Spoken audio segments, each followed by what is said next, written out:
Un petit mea culpa. Bonsoir, bienvenue sur Meta.tv, lundi, mercredi, vendredi, 21h, minuit. Comme d'habitude, grand bonjour à la régie, grand bonjour aux modérateurs connectés et à tous les métanautes pour une soirée spéciale intelligence artificielle. Voilà, donc on va être précis avec Mouag. Bonsoir Mouag. Bonsoir Tépa. Donc tu étais déjà venu avec Alain Benajam justement et on s'était promis de refaire une émission, donc intelligence artificielle. On va aborder les problématiques de transhumanisme, mais on va se faire la différence, parce qu'en fait, l'intelligence artificielle, justement, c'est ce que tu nous expliquais, c'est beaucoup plus large, en fait. Le transhumanisme étant un aspect, en fait, de cette intelligence artificielle. Un aspect et n'étant pas complètement inclus dans le domaine de l'intelligence artificielle. L'intelligence artificielle. Exactement. Qui est beaucoup plus large. Voilà, et ça se recoupe. Mais on pourrait dire que c'est un domaine un peu à part. En soi, c'est même pas une discipline, le transhumanisme, c'est une idéologie. C'est une idéologie. Alors que l'intelligence artificielle est une discipline. Est une discipline, d'accord. Voilà. Idéologie soutenue par quand même ces nouvelles entreprises qui sont en pointe là-dessus. Oui, bah oui, et ce que j'appelle les technoprophètes de la Silicon Valley. Les technoprophètes, c'est pas mal. Ouais. Donc oui, bah, le transhumanisme, déjà, faut déconstruire un peu le discours transhumaniste des GAFA et le mythe qui est autour. Alors, les GAFA. Ouais. Alors, oui, ah oui, mais les GAFA. Alors c'est Google, Amazon, Apple, Facebook et Amazon. Et on rajoute Microsoft, des fois on dit les GAFA. Oui, alors dans ce cas-là, on parle de GAFAM, oui. C'est vrai que Microsoft est aussi important que les autres. D'accord. Donc ça, c'est les géants qui... on va dire quoi, qui monopolise un peu ce secteur justement de l'intelligence artificielle, les plus en pointe aujourd'hui. Ah, c'est les plus en pointe et c'est eux qui maîtrisent une grande partie des outils qui sont utilisés en intelligence artificielle, oui. Ouais. Oui, tout à fait. Alors qu'est-ce que, pour rentrer dans les définitions, parce que moi je fais le profane, intelligence artificielle, qu'est-ce que ça veut dire? C'est quoi? C'est quand je prends mon portable, que je tape un mot, que je recherche, il y a de ça. L'intelligence artificielle, c'est toutes les... Alors, en fait, il y a deux grilles de lecture pour aborder l'intelligence artificielle. La première grille de lecture, c'est qu'il faut voir l'intelligence artificielle comme un ensemble d'outils qui sont utilisés, soit pour faire, par exemple, de la reconnaissance des formes, reconnaissance de motifs, soit pour faire de l'aide à la prise de décision, par exemple. Il y a encore beaucoup d'autres possibilités pour le traitement de données efficaces, pour faire de la simulation. Ça, c'est très important, la simulation numérique. Donc ça, c'est vraiment l'aspect outil, on va dire, la technique de l'intelligence artificielle. Et la deuxième grille de lecture, c'est qu'en fait, c'est une discipline, et surtout une discipline de recherche qui a pour but d'étudier et de recréer les mécanismes de l'intelligence de manière artificielle. Voilà. Donc on peut analyser ce concept d'intelligence artificielle selon ces deux grilles de lecture. Et donc c'est des applications après qu'on va retrouver partout. Ah bah partout, surtout dans le monde qui vient, oui. Ouais. Je veux dire, ça va être le cœur même. J'aime bien parler de l'intelligence artificielle dans les sociétés futures, en tout cas les sociétés développées. A priori, avec la mondialisation, elles le seront toutes. Ça va encore plus prendre d'importance. Effectivement, ça va être l'ADN de la société, oui, on peut dire, effectivement. Ces sociétés, alors par exemple une société comme Google, qui est vraiment souvent montrée comme la représentante de... C'est un monopole même, on pourrait dire. Ouais, elle est en monopole. Donc, presque, oui. Donc cette société-là, elle développe donc énormément d'applications, on sait, qui sont liées à cette intelligence artificielle, donc dans la gestion, dans le domaine médical, parce que ça peut prendre toutes les formes d'applications possibles. Bien sûr, dans tous les domaines. Dans tous les domaines. Dans tous les domaines. Parce que certains domaines, j'ai vu, par exemple, justement, pour ça je prends le domaine médical exprès, je pense, parce que c'est un domaine dans lequel, en fait, on le sait, à terme, il va y avoir des révolutions avec justement cette intelligence artificielle. Bien sûr. En fait, elles ont même déjà commencé dans les labos de recherche, vu les résultats qu'ils ont. Alors après, il faut faire attention, c'est que ça ne va pas y avoir des révolutions dans tous les domaines. Il y a des secteurs où effectivement, il y a de grandes avancées, mais il y a aussi des secteurs qui sont surmédiatisés et finalement, il n'y a pas beaucoup d'avancées. Donc ça dépend le secteur qu'on regarde finalement. Par exemple, quel secteur qui a été médiatisé par exemple Pardon, Par exemple, quel secteur qui a été médiatisé Bon, bah alors justement, ça tombe bien, là on va retomber un peu sur le transhumanisme, mais tout ce qui est l'implantation de prothèses dans le corps humain, hein, pour l'améliorer ou pour réparer les corps malades. Ouais, on implante des puces dans le cerveau aussi, j'ai vu, pour guérir du Parkinson. Ça, pour l'instant, au jour d'aujourd'hui, il n'y a pas énormément de grandes avancées qui ont été faites. D'ailleurs, parmi les prothèses corporelles qui sont aujourd'hui utilisées et disponibles, on peut vraiment dire qu'il n'y a qu'une prothèse qui est vraiment efficace de manière permanente, qui est vraiment, qu'on a pu faire fusionner avec le corps humain ou qui peut être réellement contrôlée par la pensée, par exemple. D'ailleurs, c'est encore de l'intelligence artificielle quand on entend parler justement de ces fusions entre d'un côté la technologie et de l'autre, quand on va prendre des véritables neurones humains, on sait qu'il y a ce mélange qui existe. Et là, c'est quoi? C'est encore de l'intelligence artificielle ou on est passé encore dans un... Alors en fait, ça dépend quelle technologie on utilise en fait. Parce que donc, quand tu parles de neurones, donc là je pense que tu parlais d'implantation dans le cerveau de puces. Par exemple. Alors ça dépend ce qu'on en fait. Je suis un grand profane, mais j'ai vu aussi, on a tous vu beaucoup ces vidéos où on montre ces petits robots qui ont été conçus avec, on nous présente ça comme un espèce d'ordinateur vierge qu'on a mélangé avec des, je sais pas si c'est des neurones, des choses vivantes apparemment, je sais pas ce qui est vivant là-dedans en tout cas. J'ai jamais entendu parler de ça. Ça se mélange, je sais pas trop, alors justement je comptais sur toi. Alors en fait, non mais en fait c'est que si la puce elle est utilisée par exemple, je sais pas moi pour envoyer un signal, juste pour mesurer quelque chose dans le corps, non, c'est pour moi en tout cas, hein, c'est pas de l'intelligence artificielle. Voilà, c'est plus de l'automatique. Voilà, on récupère un signal, on l'envoie. Alors après, si la puce va être utilisée pour apprendre un comportement, par exemple, donc là il y a de l'apprentissage, donc qui dit apprentissage dit calibration, là c'est de l'intelligence artificielle. Dès qu'on entend le mot apprentissage dans ce domaine, on sait que c'est de l'intelligence artificielle. Parce que ça veut dire que par exemple, là même dans la robotisation, qui est un aspect visible de cette intelligence artificielle. Voilà. Oui, parce que c'est vrai que, alors, je vais un peu digresser très rapidement, mais dès qu'on parle d'intelligence artificielle, les gens directement pensent à la robotique. Mais en fait, c'est ça. Bon, je vais sortir un chiffre à la louche, mais ça n'est que la partie émergée de l'iceberg, et finalement, la robotique, ça a peut-être représenté, allez, 20%, même pas, de l'intelligence artificielle. Toutes les techniques qui sont utilisées, que ce soit pour, on pourra en parler après, hein, mais les villes intelligentes, le traitement intelligent de données, les simulations numériques à base d'agents intelligents, ça c'est un domaine que je connais assez bien. Tout ça c'est de l'intelligence artificielle finalement.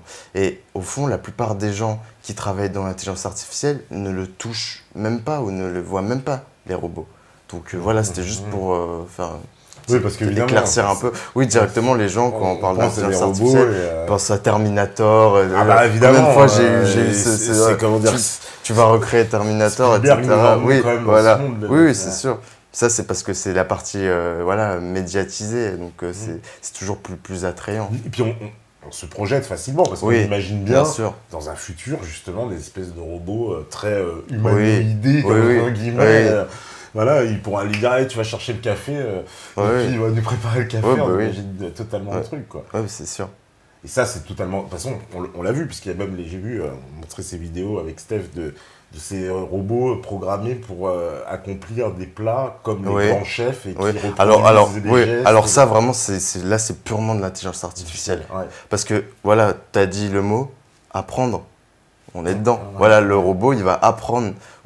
Même pas le robot, disons le programme d'intelligence artificielle qui est implémenté dans ce robot, donc qui va faire office de son cerveau, va faire office de cerveau, va apprendre. Donc j'ai pas vu cette vidéo, hein, mais d'après ce que j'ai compris, il regarde les mouvements du cuisinier et il va les assimiler et les reproduire. Typiquement là, on est dans un comportement d'apprentissage. Donc là, c'est de l'intelligence artificielle. Donc ça veut dire que pour réaliser tout ça, le robot, il va enregistrer les mouvements du cuisinier. Donc ça va être, en fait, il va enregistrer une vidéo, il va faire de l'analyse, il va analyser ces vidéos, il va apprendre donc les motifs. Dans cette vidéo, le motif, ça va être comment le robot, pardon, comment le cuisinier bouge les mouvements les mouvements de ses bras pour préparer tel ou tel plat. Et en les apprenant, après, il va pouvoir les reproduire. Et alors, évidemment, tout de suite, quand on entend ça, on voit qu'il y a un aspect philosophique assez fort, parce que à partir de quel moment cette intelligence artificielle ne prend-elle pas le dessus, puisqu'elle a une capacité, justement, si je me tiens au sens des mots, d'intelligence, donc d'adaptation, donc de développement, et est-ce qu'à un moment donné, elle devient indépendante, cette intelligence artificielle? Bon, déjà, moi je précise, je suis pas philosophe, on peut pas... Non, non, je veux pas, non, bien sûr, non, je prends, sur un plan philosophique, c'est-à-dire la question se pose sur un plan philosophique, mais est-ce que sur un plan, voilà, je te pose la question, est-ce que sur un plan technique, c'est une assertion, ou alors non, elle peut jamais prendre le dessus, l'intelligence artificielle? Je le précisais juste pour pas... Ah oui, bien sûr. Parce que je voudrais pas me prévaloir de qualité que je n'ai pas, bien sûr. Mais l'aspect philosophique, quoi, de cette question, c'est-à-dire, est-ce qu'à un moment donné, cette indépendance, elle peut devenir intelligente au point d'être indépendante? Alors, ce qu'on peut voir, je crois qu'on en avait parlé la dernière fois, c'est que... Mais on avait abordé voilà, exactement. On peut voir émerger des comportements qui n'avaient pas été prévus quand on a créé le modèle. D'ailleurs, on parle beaucoup d'émergence et d'auto-organisation. C'est des termes qu'on avait beaucoup utilisés la dernière fois. Parce que c'est en fait, finalement, recréer de l'intelligence, le fait de recréer de l'intelligence, ça se base forcément sur ce qu'on appelle les sciences de la complexité, donc des processus complexes. Et donc dans les processus complexes, on a ce qu'on appelle de l'auto-organisation et des structures émergentes, des caractères émergents qui apparaissent. C'est des caractères qui n'avaient pas été prévus ni prédits, mais en mettant d'autres processus en interaction, on voit quelque chose de nouveau apparaître. C'est le fameux énoncé d'Aristote, la totalité est plus que la somme des parties. Cela dit, pour répondre à ta question, pour moi non, parce que pour l'instant, les machines n'ont pas de conscience. Donc, à la marge, on va peut-être voir des choses apparaître qui n'avaient pas été prévues, mais sinon, non, de là à prendre le contrôle, de s'émanciper, etc. Pour s'émanciper, il faut déjà avoir une conscience d'exister. Hein. Faut déjà penser le cogito ergo sum. Je pense donc je suis. Déjà, si la machine n'arrive pas à ressentir, à naturaliser ça, je vois pas comment elle peut s'émanciper d'elle-même. Mais on peut pas imaginer un futur un peu à la Terminator, l'être supra-intelligent. Alors après, j'ai pas une boule de cristal, mais si ça arrive, c'est vraiment pas pour tout de suite. Ouais, alors, je pense même pas qu'on verrait ça de notre vivant. D'accord, on a la préhistoire pour le moment. Déjà, même tu parlais de philosophie, d'un point de vue philosophique, il y a plusieurs théories sur ce qu'est la conscience. Mais ça n'a jamais été tranché. Déjà, les philosophes eux-mêmes ont du mal à répondre sur ce que c'est la conscience. Et même avant la conscience, rien que la cognition, il y a plusieurs théories qui s'affrontent sur ce qu'est la cognition. Donc, est-ce que ça n'a pas posé aussi quand même un problème de responsabilité, en fait, le fait qu'on délègue tout à une intelligence artificielle et finalement que c'est elle qui décide, en fait, finalement, dans ce monde dirigé artificiellement par les intelligences? Ça dépend de quoi on parle en fait, mais je vais essayer de répondre de manière générale, même si c'est un peu compliqué parce que comme d'habitude, ça dépend du contexte. Mais disons que, au fond, même si ces intelligences artificielles vont avoir des nouveaux comportements, des comportements qui vont émerger, ce que je viens d'expliquer juste avant, à la base, il y a quand même des règles qui sont injectées dans le modèle. Donc, on pourrait penser que, moi je suis pas juriste, hein, mais on pourrait penser que c'est les gens qui injectent ces règles qui sont responsables en dernière instance. Parce que c'est eux qui à un moment ont tranché entre telle ou telle règle. Donc moi si j'étais juriste, c'est comme ça que j'aborderais la question. Mais je suis pas juriste. D'accord, parce que la question, je dis ça, c'est pas anodin, parce que il y a une question qui se pose aux juristes avec le développement, on avait évoqué les robots, Oui. et avec ce développement des robots, on parle maintenant d'un droit pour les robots, parce que justement, est-ce qu'il ne va pas falloir créer une juridiction? Parce que pour le moment, c'est un peu le flou. Alors, qu'est-ce que tu entends par droit pour les robots? Quand je dis un droit pour les robots, c'est-à-dire qu'on définisse des droits réels. Il y a des gens qui se posent la question. Ouais. Entre les humains et les, entre guillemets, non-humains, quoi. Ce que tu veux dire, c'est qu'on va donner des droits aux robots. Tout à fait. Par exemple, je vais peut-être exagérer, mais on peut pas les détruire, on peut pas les casser. C'est ça que tu veux dire? Une bêtise, Oui, par oui, exemple, mais par c'est exemple. ça peut être Alors, ça, ça pourrait être ça, dans l'absolu. En fait, moi, je pense, hein, peut-être que je me trompe, hein, mais que ça, c'est comment dirais-je, c'est une sorte voilà, c'est une sorte d'imposture pour essayer de mettre sur le même plan les robots. Enfin, si tu veux, c'est pour essayer de mettre sur le même plan les robots avec l'homme. Et de là. Non, mais il y a une volonté de ça, justement. Moi franchement, ouais. c'est la première fois que Ouais. j'entends. C'est pour ça que voilà, j'essaye de réfléchir là en direct. Mais pour moi, c'est plus une façon déguisée d'essayer un peu En fait, en donnant des droits aux robots, quelque part, on fait comprendre à l'homme c'est presque un robot en fait. Bah, Voilà, ouais, donc ouais, à partir de là, ouais, tu vois direct où je veux en venir, ouais. tu vois. Donc en gros, c'est pour encore plus contrôler les gens. Enfin, moi, je le vois comme ça, mais Moi, justement, dans un esprit de contrôle, si je suis un grand propriétaire, à la limite, j'ai intérêt Ouais. d'avoir des robots C'est- qui vont jamais Ouais. être en grève, Voilà. qui ne me demanderont pas à Ouais. manger Voilà. et qui cachent. et par le même temps, parce que bon, faut bien comprendre que la société où il y a plus de ceux qui imaginent qu'on va aller vers une société où il y aura plus d'hommes, il y aura plus d'humains, que tout sera robotisé, que limite l'homme ne servira plus à rien.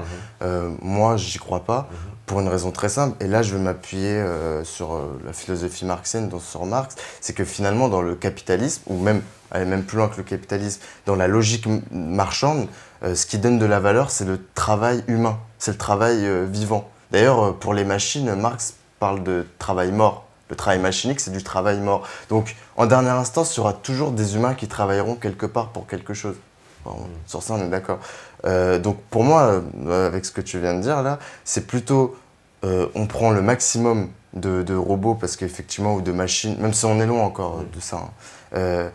Pour eux, ils vont pas faire de grève, ils vont travailler 24 heures sur 24, bon, jusqu'à avec l'usure du capital, mort justement, jusqu'à ce qu'il soit détruit.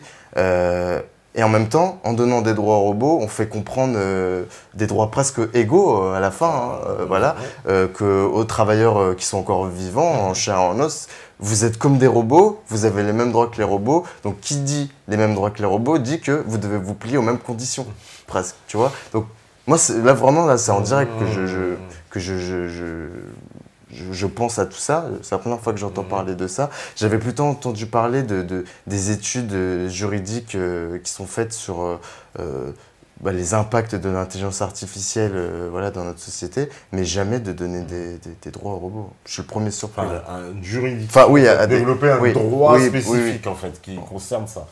Oui. Parce qu'il risque d'y avoir en fait, un vide juridique au fur et à mesure qu'on avance. Et cette intelligence... Après, attention, pardon, excuse-moi de te couper, juste pour... Mais après, si aussi le robot, on veut lui donner, pas plus de droits, mais lui donner un cadre légal en tant que propriété en tant que propriété d'un humain, dans le sens où casser une voiture, ou allez, casser un piano et casser un robot, c'est deux choses différentes. Quand tu casses un robot, c'est beaucoup plus grave. Ça, c'est autre chose. Mais c'est pas ça que tu voulais dire là. Non, bah, D'accord. ça rentre un peu dans le cadre. C'est vrai que ça rentre un peu dans le cadre, donc c'est pour ça, voilà, Ça rentre dans le cadre. Voilà, ouais. Si, ça rentre dans le cadre, c'est Ouais. un peu ça, oui. Ils veulent donner une espèce de cadre juridique qui n'existe pas encore pour gérer des relations entre humains et non-humains, entre guillemets. Quoi. Ouais. Enfin, non-humains. Mais pour moi, c'est juste, voilà, on va toujours plus vers la réification de l'homme, quoi. C'est vraiment. C'est ce qu'on imagine, par exemple, voilà, des choses simples, mais par exemple, je sais pas, par exemple, les voitures du futur, Ouais. on sait très bien que c'est déjà archaïque la conduite. On imagine que la voiture du futur, je vais rentrer oui, ma destination, je vais m'asseoir, prendre mon ça. verre et il va m'amener à la limite, Ça paraît évident, là, que je projette à 40, 50 ans, hein, bien sûr, mais... Moi, je pense même... Avant. Voilà. Enfin, les premières, déjà, c'est dans quelques années, là. Voilà. Après, oui, c'est vrai que... le développement généralisé, la société, on va dire, voilà. Mais c'est comme ça qu'on imagine le futur, on le voit parfaitement. Ça, c'est de l'intelligence artificielle, complètement, c'est ça. Alors complètement, parce que les voitures déjà, faut qu'elles se repèrent dans l'espace, faut qu'elles se coordonnent. Surtout, là c'est vraiment, alors là c'est de l'intelligence artificielle collective et distribuée, là purement. C'est parce que bon, moi ça c'est vraiment mon domaine de recherche en fait, c'est l'intelligence artificielle collective et distribuée. C'est que il y a deux types d'intelligence artificielle, on va dire. Enfin, il y en a même plus, mais pour simplifier, il y a plutôt de l'intelligence artificielle individuelle. On va plutôt regarder, pour reprendre l'exemple des robots, comment le robot, lui, tout seul, il va réfléchir, il va apprendre, etc. Et il y a l'intelligence artificielle collective et distribuée, où on va plutôt apprendre comment un groupe de robots, un groupe de drones, ou pour parler de manière abstraite, un groupe d'agents vont interagir et faire une... En fait, c'est une société d'intelligence artificielle, quoi, tu vois. Donc voilà. Et ça veut dire, par exemple, par exemple, je pense aux traders avec leurs logiciels à la nanoseconde. Mais ils sont déjà dépassés. C'est déjà dépassé. Alors, ça dépend, hein, je suis pas... Parce que là, on est dans l'intelligence artificielle aussi, c'est des trucs qui analysent... non, mais ils doivent avoir des... Enfin, bon, ils ont des outils de traitement de données très poussés. En fait, c'est des outils de big data, hein, qui sont utilisés dans le big data. Oui, donc il doit y avoir un peu d'intelligence artificielle. Mais eux-mêmes, les traders, ils sont déjà dépassés en fait. Parce que ils sont déjà dépassés dans le sens où il n'y a peut-être pas encore des logiciels qui peuvent les remplacer. C'est ça, oui. Mais en fait, on a déjà les outils. Hein. C'est ça, parce qu'on va créer des outils, on n'aura plus besoin de personne. Le truc va faire les opérations tout seul, etc. Au fur et à mesure. Ils sont déjà dépassés. Je veux dire, bon, s'il y a des gens qui nous regardent et qui voulaient être traders, qui avaient comme perspective de carrière d'être trader, faut abandonner. Mais parce que quand je pense à ça, c'est parce qu'il y a une espèce de presque d'infini dans l'application. Par exemple, je dis, on pourrait imaginer dans le futur, je viens avec ma voiture à l'aéroport, donc c'est déjà ma voiture programmée qui me dépose. J'arrive dans l'aéroport, je suis face à une machine qui va prendre ma valise, la scanner, la prendre, l'emmener machin. Et puis, je repasse par un autre endroit, un sas automatisé où on va checker la sécurité, passer dans une salle où il pourrait y avoir un robot qui dise « vous embarquez par là », etc. On peut imaginer, et il n'y a plus aucun humain là-dedans. Mais ça va se passer comme ça, même. Tu nous rassures. Non, tu vois, donc l'intelligence artificielle, elle est absolument partout. On arrive, je peux même aller pousser le truc avec je rentre dans l'avion, il n'y a même plus de pilote, et tout est automatique, et l'avion il s'envole et il atterrit tout seul. Je vais loin, mais il y a déjà les drones. Et en fait, si tu veux, techniquement, c'est déjà faisable ou ça le sera assez rapidement. Après, par exemple, pour l'avion sans pilote, on va plutôt rentrer dans des considérations presque, comment dirais-je, éthique, quoi. C'est est-ce que c'est sain qu'il n'y ait pas de pilote dans l'avion? S'il y a un bug, comment on fait? Mais en fait, le pilote, en plus, quand on y pense, il est déjà en pilote. Mais oui, bien sûr. Il est déjà en pilote. Il ne gère plus rien dans l'avion, tout est géré automatiquement, quasiment. Apparemment, presque, oui. Apparemment, oui, déjà. À part les phases d'atterrissage, de décollage, tout est en pilote automatique. Ils font de la radio essentiellement et tout est géré par l'avion automatiquement. C'est déjà de l'IA partout. Ah oui, maintenant les avions, c'est des bijoux d'électronique et même d'informatique et c'est incroyable. Oui. Il y a même des serveurs, je crois, dans les avions maintenant. Donc on est au cœur de ça. Et est-ce que c'est pour ça que quand je me projette, tu vois, dans ce monde complètement géré par l'intelligence artificielle, je vois justement l'humain disparaître. Alors de la place pour des programmeurs, pour des humains qui auront l'intelligence. Mais les autres, ils vont faire quoi Par exemple, je dis ça, mais c'est une bêtise. Par exemple, la femme de ménage. Si maintenant j'ai des trucs, des robots partout qui nettoient, dès qu'il y a un papier, il va le ramasser. On n'a même plus besoin d'une femme de ménage. Je suis d'accord avec toi, c'est une vraie question. Bon, alors, moi je fais juste de la recherche en intelligence artificielle, mais je pense déjà que clairement, le 35 heures de travail ou le 40 heures de travail par semaine, va falloir l'oublier hein, dans ce monde-là. Parce que c'est pas possible que... Et voilà, et là je vais faire une petite digression, mais comme quoi en France on est toujours à la ramasse, on a toujours 10 ans de retard. Il y a des gens, en France même dans d'autres pays, hein, qui parlent déjà du 20 heures par semaine, même du 15 heures par semaine, du fait de l'automatisation de la société, de l'intelligence artificielle, etc. Et on a le candidat qui a le plus de chances pour l'instant de devenir président de la République, qui veut faire sauter les 35 heures et qu'on retourne à 40, c'est ça enfin, je reste un peu éloigné de la politique, hein, mais enfin, c'est une aberration. Mais tout ça pour dire que non, normalement déjà, enfin, c'est sûr qu'on va au moins passer à 20 heures, sinon il n'y a pas de solution. Ils vont aussi sûrement mettre en place, là on commence déjà à en parler depuis quelques années, et puis je pense que vu que la crise va s'intensifier, on va en parler encore plus, le revenu de base ou le salaire universel, je m'en rappelle plus très bien la différence. Oui, hein. oui, ça, voilà, c'est ça. Et puis voilà. Mm. Mais en fait, ils vont rendre les gens, enfin tout le monde va devenir salarié finalement. C'est horrible. Ouais, c'est ça en fait finalement. Tout le monde va être... Ouais, c'est pas terrible comme projet. Ouais. Parce que salarié et en même temps, tu sais, on va vers une espèce de l'ubérisation de la société, ça te parle, tu vois. C'est deux tendances qui vont arriver, je pense, en parallèle. C'est-à-dire qu'on va te donner le minimum légal, enfin, le minimum voilà, pour manger, etc. Et démerde-toi. Voilà, voire ça sera juste le minimum au début. Après, à mon avis, je pense qu'en donnant de l'argent comme ça à tout le monde, il va y avoir de l'inflation derrière forcément, mais ça ne sera pas suffisant. Donc il faudra travailler en même temps à son compte. Tout le monde va devenir auto-entrepreneur. Hein. C'est l'auto-entrepreneur universel. Le prolétariat sera auto-entrepreneur en fait. Et voilà, je pense que... il n'y a que comme ça déjà qui vont stabiliser la situation quand on va arriver à ce degré d'automatisation complet de la société, quoi. Oui, parce que tout sera tellement automatisé. Bah ouais. Est-ce que aussi, oui. il n'y a pas le risque de voir, à l'intérieur de la société, justement, se créer la fracture totale entre ceux qui vont vivre avec cette automatisation et ceux qui n'y auront pas accès? Parce que... au début... Alors après, voilà, je ne suis pas sociologue, mais au début, oui, je pense. Enfin, oui. Parce que bon, comme d'habitude, une innovation... D'abord, elle passe par une phase où ça coûte très cher, etc. Il n'y a que les plus riches qui peuvent y accéder. Par exemple, au début des années 90, qui avait un ordinateur? Ok, bon. En 2016, aujourd'hui, qui n'a pas d'ordinateur? Ça, tu sais, tu poses la question inverse, en fait, finalement. Donc oui, je pense qu'on va passer par ça, oui. D'accord, donc au début, et puis après, ça peut se combler. Et donc, les applications, on a vu, là, il y a un domaine aussi où ça concerne beaucoup de gens, on voit beaucoup de progrès, c'est la médecine. Oui, alors oui. Et là, c'est très intéressant parce très intéressant, l'intelligence artificielle, elle est hyper présente et tellement présente qu'elle va prendre le dessus, on prévoit. Oui, c'est sûr. Alors d'ailleurs, c'est très bien que tu en parles. Il y a quelques jours, je crois, j'ai vu un article passer où Google, enfin une filiale de... Enfin, je ne sais pas si on peut parler de filiale, mais ça devait être DeepMind. Oui, je crois que c'était DeepMind, c'est ça, c'est une des filiales de Google. Toujours des noms. Oui, voilà. Pour donner à manger aux conspis, DeepMind. C'est vrai. Qui disait que...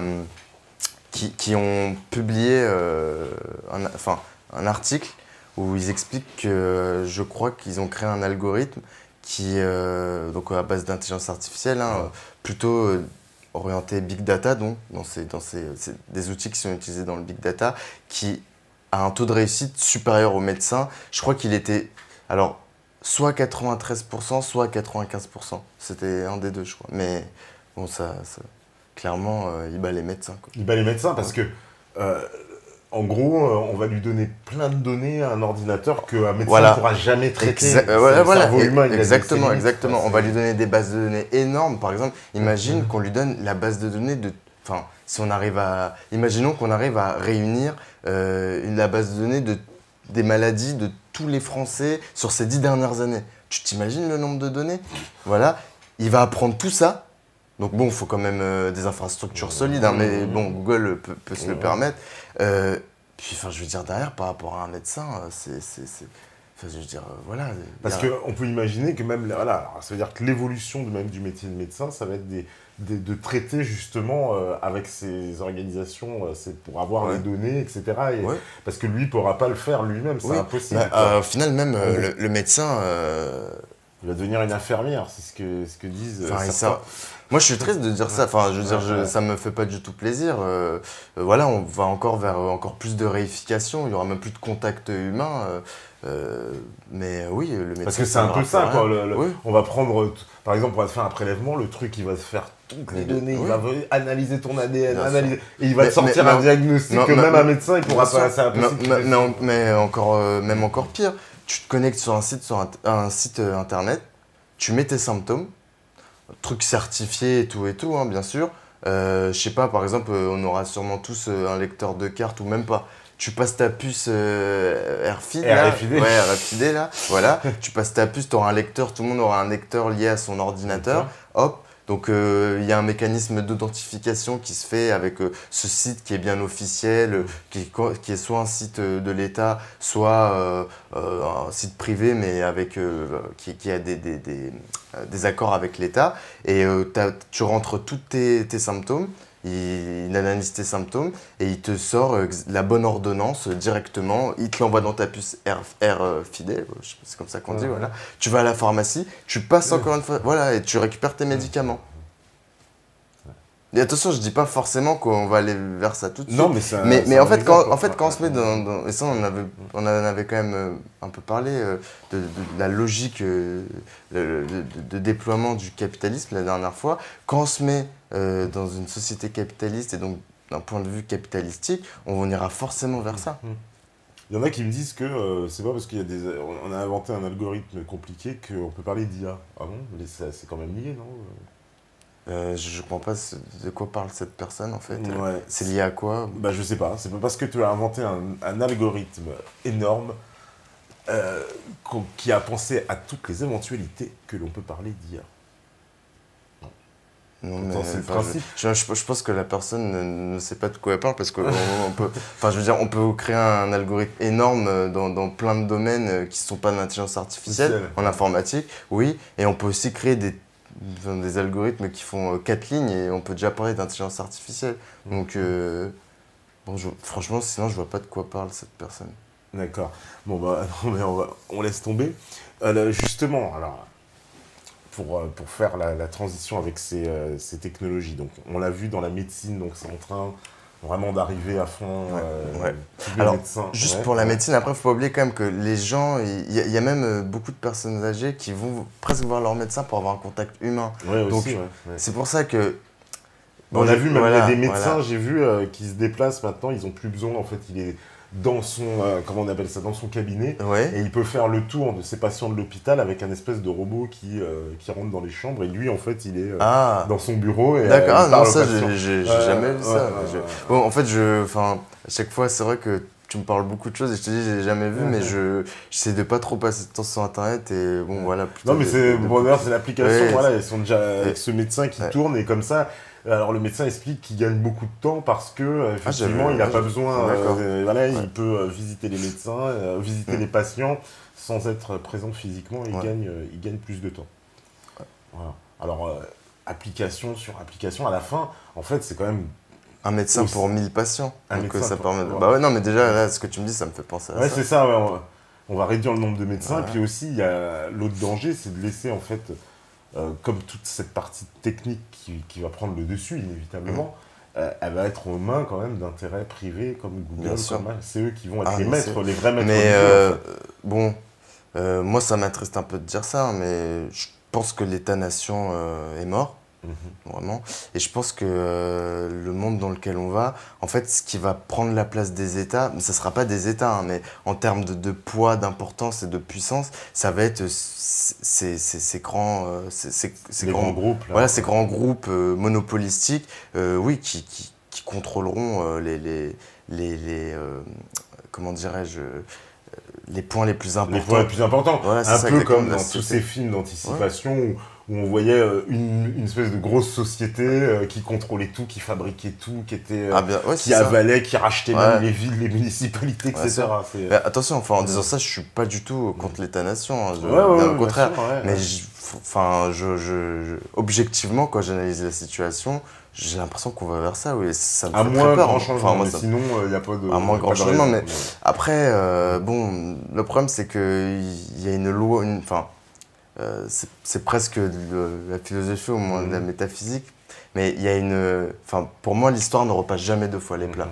Voilà, il y a une tendance, c'est une grande loi historique. En plus, c'est presque leur pouvoir, j'ai presque envie de dire, il est inexorable. On ne peut pas l'arrêter puisque si tout le monde est connecté. Ah, c'est très intéressant qu'on parle de ça. C'est que, alors, en fait, ce qu'il faut savoir, c'est que ces grands groupes sont basés sur les réseaux. En fait, c'est des grands réseaux. C'est des grands réseaux, voilà. C'est des grands réseaux. Ouais. Et alors, il y a un truc qu'il faut savoir, c'est que un réseau, par nature, c'est ce qu'on appelle c'est un système autopoétique. Bon, alors, ça fait des grands mots, mais en fait, c'est très simple. Je vais expliquer ce que c'est. En fait, donc, autopoétique, qu'est-ce que ça veut dire? Ça vient du grec auto. Donc, tout le monde comprend ce que ça veut dire auto, hein, c'est soi-même, voilà. Et poétique, c'est pareil, ça vient du grec, donc ça veut dire production. Donc, en fait, c'est des systèmes qui s'autoproduisent. Finalement, plus ils sont gros et plus ils sont gros, donc ils font que grossir en fait. Et en fait, on pourrait presque dire qu'ils grossissent naturellement, tu vois. Donc oui, clairement, ils sont pas prêts de s'arrêter. En plus, c'est grands groupes. Oui, parce qu'en plus, je vois pas de quelle façon. En plus, on peut les stopper dans la mesure où dès qu'on est tous connectés, ce monde est de plus en plus connecté entre guillemets, donc on peut pas se déconnecter. Non, je veux dire, par exemple. Non, je parlais de ça l'autre jour avec quelqu'un avec qui je travaille dans mon équipe je lui disais, il y a beaucoup de gens qui aimeraient partir de Facebook en fait, finalement, parce que, enfin voilà, tout le monde sait très bien comment fonctionne Facebook, mais en fait, personne ne part parce que tout le monde se dit, si je pars, les autres ils vont rester. Mais en fait, comme tout le monde se dit ça, au final, tout le monde est forcé de rester, tu vois. Là, pour le coup, on peut parler d'anticipation autoréalisatrice, tu vois. Donc, voilà. Ça, c'est un des aspects aussi importants. Puis, on peut l'appliquer à plein aux quatre, au GAFA, on peut l'appliquer. Ouais, au GAFA. Nous, on est un peu à la traîne en Europe, d'ailleurs. On est complètement... alors, en Europe et encore plus en France, on est complètement à la ramasse. On a 2 trains de retard. Hein. Franchement, c'est la catastrophe.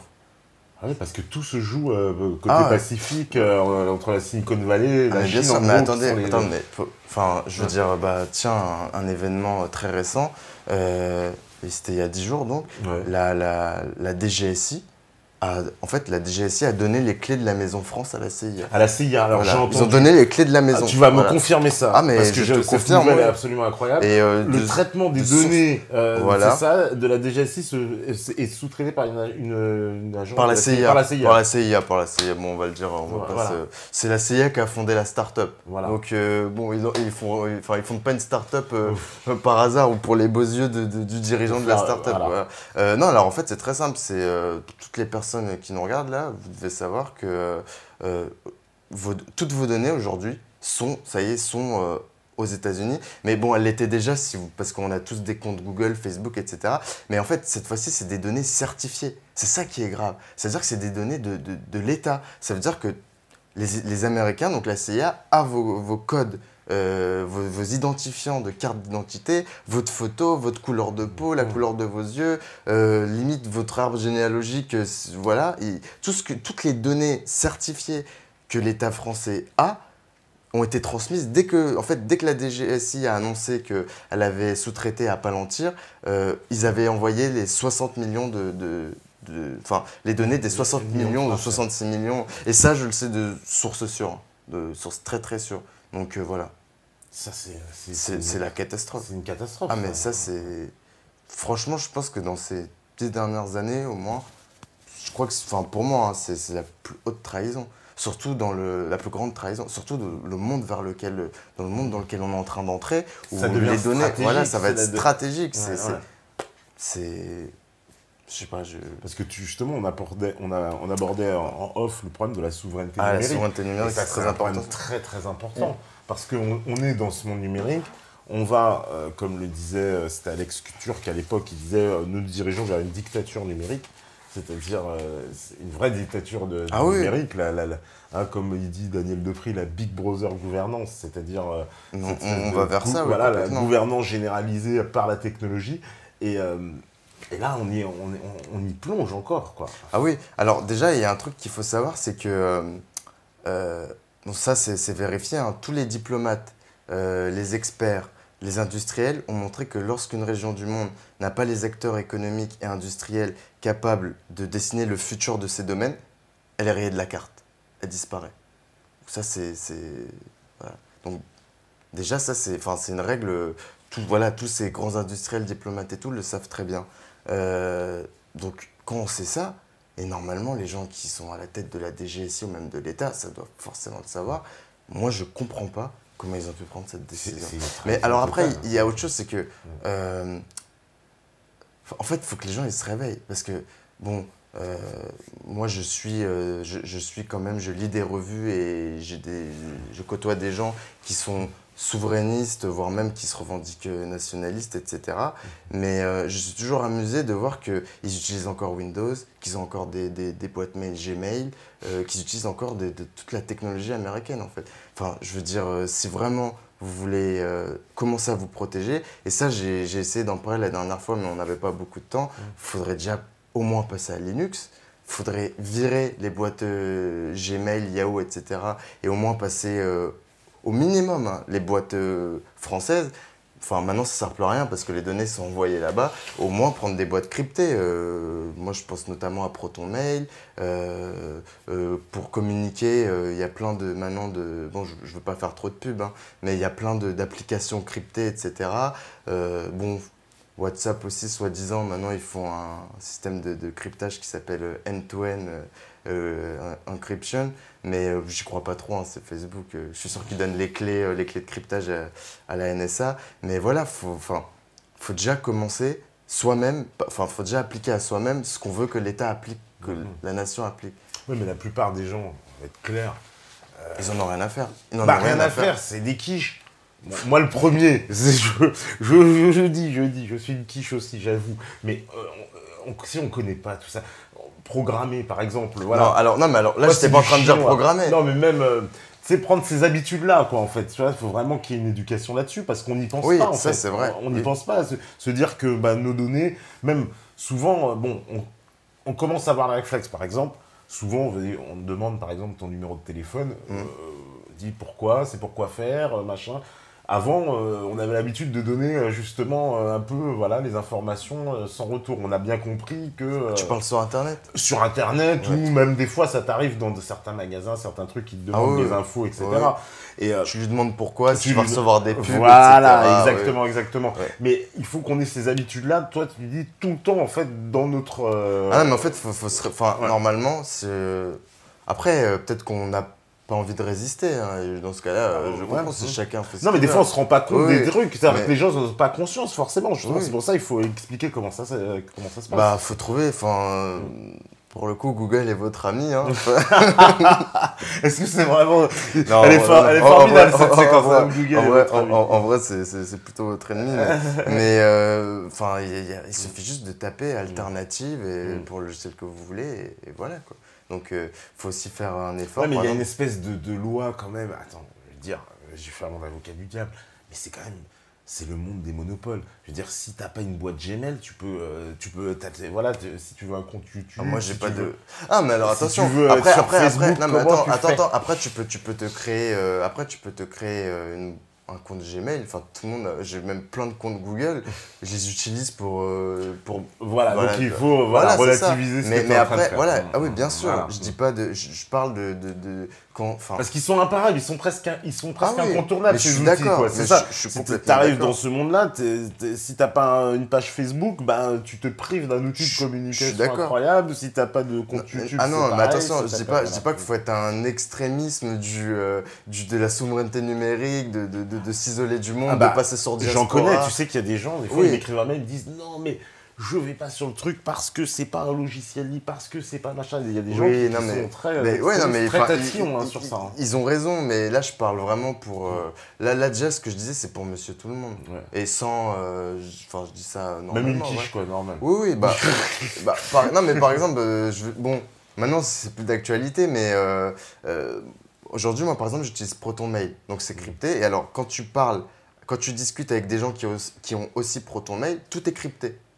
Voilà, donc le message, même si la NSA le reçoit, elle le reçoit en plus, et qu'elle veut aller regarder, c'est crypté. Bon, après, si vraiment elle veut le décrypter, elle peut, hein, mais c'est pas moi, ou toi, t'es pas, voilà, on fait quoi, peut-être 500, il y a peut-être 500 personnes qui nous regardent là, et c'est pas après nous qui. Enfin, c'est plutôt les mails des grands dirigeants ou des grands dirigeants de grands groupes industriels, etc. Mais voilà, par exemple, ça c'est... Ils ont moyen de se protéger d'ailleurs, parce que... Comment ils... Qui? Bah, les dirigeants justement de groupes industriels ou des États, parce qu'on avait vu que... Bon, oui, ça me normalement... rappelle l'affaire Snowden, oui. évidemment. Mais ils sont sur Windows. Ouais, donc c'est mort en fait. Non mais déjà, non, mais le ministère de la Défense tourne sous Windows. Oui, on a vu, ils ont même refait Windows. Et l'armée américaine tourne sous Linux. Sur Linux, oui, je sais, ouais. Avec ça, tout c'est clair. Enfin, c'est clair. En gros, non mais ça, c'est comme d'habitude, les Américains, c'est vous prenez ma merde, mais moi je la prends pas. Voilà, c'est comme d'habitude. Parce que Snowden, justement, tu t'es intéressé d'ailleurs un peu à ces révélations, parce que bon, on a tous vu qu'il a expliqué, mais peut-être qu'il y avait des choses techniques. Franchement, j'ai vraiment regardé ça de loin. Mais peu, après, je sais déjà plus. Parce que c'est un peu ce que tu expliques là, c'est-à-dire qu'il dit que les États-Unis, en gros, ils ont des espèces de portes un peu partout. Des backdoors. Voilà, des backdoors, et que grâce à ça, ils peuvent absolument tout savoir, tout espionner. C'est même encore pire que ça, c'est qu'en fait, ce qu'il faut savoir, c'est que la NSA, elle met des failles dans les algorithmes cryptographiques, par exemple, de plein de services qu'on utilise. Mais le problème, donc elle le fait pour nous espionner, mais le gros problème, c'est qu'il n'y a pas qu'elle qui nous espionne, qui s'introduit à travers ces failles. Parce qu'il y en a qui repèrent les failles et qui En fait, elle nous met en danger. Les cybercriminels enfin, les cybercriminels utilisent aussi ces failles. C'est ça qui est très grave en plus. Au-delà de nous espionner, en fait, c'est comme si, voilà, on a un appartement ou une maison, elle nous crée une ouverture dans notre maison, à notre insu, par laquelle n'importe quel voleur peut passer. Alors que toi, tu es content, tu dis c'est bon, j'ai ma petite porte bétonnée, j'ai payé 2000 €, etc. Alors qu'en fait, tu as une porte dans le jardin, quoi. Et tu n'étais même pas au courant. Tu vois, c'est exactement ça. Et voilà. Si je me projette, ça veut dire que même dans ce que tu me dis, la guerre du futur, ce serait une cyberguerre. Bien sûr. C'est-à-dire finalement une équipe de 20 programmeurs, ils peuvent te défoncer un pays plus facilement que... Enfin, je caricature, mais tu comprends, c'est-à-dire 20 mecs qui te mettent en péril ton système, c'est plus dangereux qu'une armée de 5000 mecs avec des kalachnikovs, finalement. Alors déjà, bon, ça fait un petit moment qu'on est en guerre économique. Hein.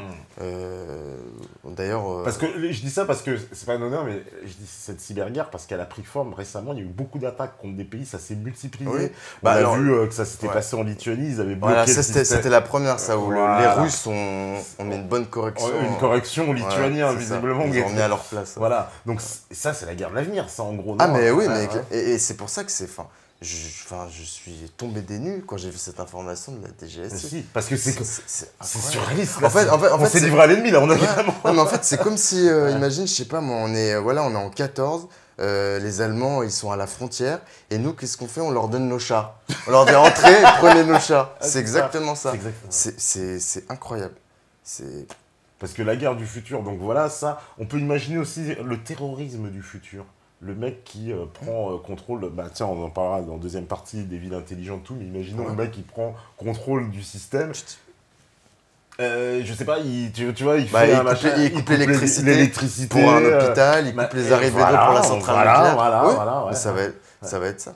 Et d'ailleurs, bon, moi, quelqu'un qui travaille dans ce domaine m'avait dit ça. Il m'avait dit, encore aujourd'hui, Internet, c'est comme une ville dans laquelle il y a plein d'immeubles, il y a plein de maisons, mais il n'y a pas de porte ni de fenêtre. Pour l'instant, comment il est constitué Internet. Ça veut dire, en fait, si tu t'y connais un tout petit peu, tu peux déjà t'introduire dans la pénétrer tous les systèmes. Comment voilà. Voilà. C'est pour ça. Un peu comme dans la série e-Robot où on voit espèce de hacker qui rentre dans les systèmes informatiques parce qu'il dit que finalement les systèmes sont pas très sécurisés dans les hôpitaux, le petit commerçant, le machin. En fait, il arrive à rentrer facilement dans tous les systèmes. Voilà, en s'y connaissant un petit peu, il monte. Et beaucoup de gens disent c'est tout à fait. Oui, moi c'est ce qu'on m'a. C'est pas mon domaine, même si voilà, j'ai quand même quelques connaissances dedans. Mais ça corrobore ce que tu dis, c'est pas très sécurisé finalement. Que le réseau n'est pas vraiment. En fait, à part les grosses boîtes justement qui elles blindent le truc, mais sinon le reste. Et encore certaines blindent. Apparemment, il y aurait des failles. En fait, elles croient qu'elles blindent parce qu'elles achètent tel logiciel et il y a un super marketing derrière. Mais parfois, bon, pas tout le temps, mais parfois ça vaut rien. Parce que on peut imaginer toute forme de guerre, même une guerre au sens de guerre économique entre deux concurrents qui sabotent l'autre, etc. Mais ça, je veux dire, ça va être ça la guerre. Bon, il y aura toujours des guerres, des vraies guerres, mais ça fera partie. En fait, tu connais le soft power et la guerre cognitive, bien sûr, le concept, tu vois. Et en fait, au fur et à mesure, plus avec le développement de la technologie, etc., la guerre se dématérialise. Donc, on est arrivé dans la guerre culturelle, avec la guerre cognitive, le soft power, etc. D'ailleurs, moi, j'aime bien parler de verrou cognitif dans ce cas-là, pour contrer la guerre cognitive. En fait, il faut s'installer des verrous cognitifs. Et là, on est même déjà dedans. Maintenant, on est dans la guerre informatique. On y est, quoi. Donc, parce qu'on a accusé d'ailleurs, voilà, les Russes, les Chinois, de mener des attaques déjà. C'est toujours pratique, on ne sait pas trop d'où ça va. Il y a un nuage au-dessus de la Californie, c'est Poutine. Un peu comme aussi, par exemple, là, on a entendu une affaire qui a fait beaucoup de bruit, c'est Yahoo qui s'est fait hacker. Oui, j'ai vu ça. Qu'est-ce qu'on doit en penser? Parce que je lis pas mal de trucs là-dessus. Et beaucoup, bon, évidemment, les esprits tordus, comme on dit, les plus conspis disent oui, mais ce truc-là, ça peut pas se faire comme ça, c'est forcément la NSA parce que c'est trop compliqué à hacker. Par exemple, il y a moi, franchement, je m'y connais pas, donc quand je connais pas, je préfère ne pas répondre. Mais tu as entendu parler de ce grand hack? Alors, en fait, comment j'en ai entendu parler j'ai une vieille boîte Yahoo, c'est une poubelle en fait, mais de temps en temps, je dois récupérer des choses dedans. Ça faisait au moins 3 mois, je m'y étais pas connecté. Et en arrivant, j'ai vu, tu sais, quand tu arrives sur la page de connexion, j'ai vu 2-3 bandeaux qui me disaient on a changé nos conditions, faut que vous lisiez ça, etc. Et bon, j'ai ouvert et j'ai vu que, j'ai compris qu'ils s'étaient. Ils n'ont pas écrit qu'ils se sont fait hacker, mais vu leur réaction, j'étais presque sûr qu'ils s'étaient fait hacker. Donc en fait, je le découvre limite là. Parce que ça arrive de plus en plus souvent. Il y a Dailymotion s'est fait hacker la semaine dernière aussi. Ils ont envoyé un mail à tout le monde pour dire qu'ils sont fait hacker leur base de données. Alors pas complètement, pas toutes les informations, mais une partie de la base de données. Alors moi, les mots de passe qui sont passés. Alors déjà, les mots de passe, c'est bizarre parce que normalement, tu stockes pas les mots de passe. En fait, normalement, tu stockes le mot de passe de manière cryptée. Mais le cryptage, en fait, il est fait que dans un sens. Ça veut dire que ce type de cryptage est fait de telle sorte que tu peux crypter, mais tu peux pas retrouver le mot de passe à partir de ce que tu as enregistré qui est crypté. Tu vois. Donc déjà, c'est bizarre que... ils ont demandé, ils disent, par sécurité, ils ont dit changez vos mots de passe immédiatement. En gros, c'est ce qu'ils ont envoyé aujourd'hui. Peut-être que... Mais bon, en fait, moi, ce que je pense, c'est que de toute façon, compte tenu de la vulnérabilité de l'Internet, en vrai, il y a des... les boîtes se font hacker tous les jours, c'est vrai qu'une boîte temps. Comme Dailymotion, on se dit, une grosse boîte comme ça. Voilà.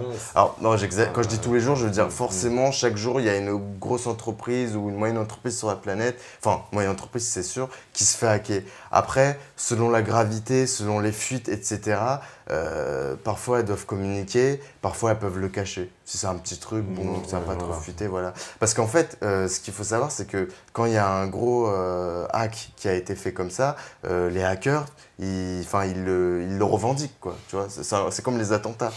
C'est pareil. Donc, forcément, si les hackers ils revendiquent, derrière, il faut bien que la boîte elle dise oui, on s'est fait hacker, mais c'est bon, on a résolu le problème. Même s'ils ont rien résolu du tout. Oui, c'est pas très bon pour la com de se faire hacker. Ça prouve qu'il y a eu manque de sécurité. Voilà, exactement. Mais alors, pour parler des GAFA, là, j'ai quelques chiffres intéressants, juste pour vous montrer la portée. Donc, par exemple, 77% des logiciels que nous consommons tous les jours sont importés des États-Unis. 77%. Voilà. Ça veut dire qu'on est dépendant, parce qu'aujourd'hui, tout est informatisé, on est dépendant à 77%. Alors, la capitalisation des GAFA, elle est de 1500 milliards de dollars, et soit 400 milliards de dollars de plus que le CAC 40. Tu t'imagines? Alors, ça c'est très intéressant, pour montrer comme quoi, comme d'habitude, en France, on est à la ramasse. Donc les parts de marché de Google, elles sont de 90% dans le monde, de 93% en Europe et de 95% en France. Tu t'imagines? Alors que aux États-Unis, Google ne dépasse pas les 70%. En plus, la législation américaine fait qu'elle ne peut pas le dépasser. Voilà. Et par exemple, au Japon, il n'est que de 40%.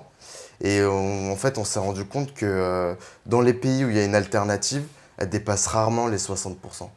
Donc, ça, c'est parce qu'il n'y a pas d'alternative en France, voilà, tout simplement. C'est une volonté, mais enfin, pour moi, tout ça, ça relève. Il y a une volonté politique d'inaction. Voilà. Il y a des peuples qui veulent persévérer dans leur être, qui ont une volonté de continuer à exister. Apparemment, nous, on n'a rien à faire. Voilà. Parce que ça, c'est monopole total de ces sociétés-là. En France, 95%. Même en Europe. Ça veut dire qu'on fait la moyenne, on est au-dessus de la moyenne européenne. Au-dessus de la moyenne européenne. Bon, c'est de 2%, c'est rien du tout. Mais c'est symbolique, quoi. Et ça, quand tu parles du marché Google, c'est le marché qu'on appellerait marché de l'Internet, en gros, c'est quoi le marché de la donnée? Oui, voilà, c'est ça. C'est à chaque fois qu'on utilise un service de Google, en fait. Oui, voilà. On est particulièrement, voilà, on a parlé du retard sur ces entreprises-là, parce que j'ai l'impression que les Américains, plus ça va, là, ils ont réussi leur coup, ils s'accaparent nos données.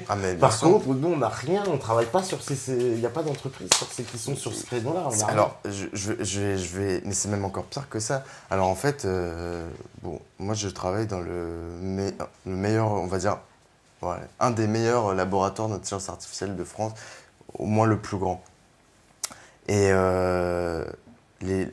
donc on a dans notre laboratoire, parmi les meilleurs chercheurs, ils sont vraiment très très bons, hein, renommés, etc., en traitement de données, en intelligence artificielle, donc en traitement intelligent de données, big data, tout ce qui est lié au big data, etc., big analytics. Et ces gens-là n'ont jamais été consultés pour la décision de la DGSI qui sous-traite les données à la CIA. D'ailleurs, au début, ils n'y croyaient même pas quand l'annonce allait tomber. Ils pensaient que c'était une petite blague, etc., quoi. Enfin, je sais pas si tu te rends compte. Donc, ils auront pris deux grandes décisions comme ça. Donc, celle-là, et Valls, évidemment, qui a mis la Cour de cassation sous la coupe du gouvernement. Ah oui, on l'a presque oublié. On l'a presque, voilà. Et personne ne s'en inquiète. Hein, et les gens, ils se précipitent dans les centres commerciaux. Tu vois, BFM VC, pour citer quelqu'un qu'on connaît, qui montre, oui, les Français qui se précipitent dans les magasins pour les courses de Noël, etc. Ouais, pendant ce temps, dormez bien, braves gens. Exactement. Et nous, on va faire la pause pour le thé. Si la Haji, elle est prête, c'est magnifique. Et voilà, vous allez aussi faire la petite pause artificielle. Qu'est-ce qu'il peut y avoir, d'ailleurs, d'intelligence artificielle pendant la pause? Non, il n'y a rien à part l'ordinateur. Voilà, non, à moins qu'ils ont un robot à la maison qui fasse le thé ou qui vous prépare ça tranquillement. Bon, attendez encore quelques années, il y en aura même à Carrefour. En tout cas, on fait la pause, on revient juste après, à vous la régie.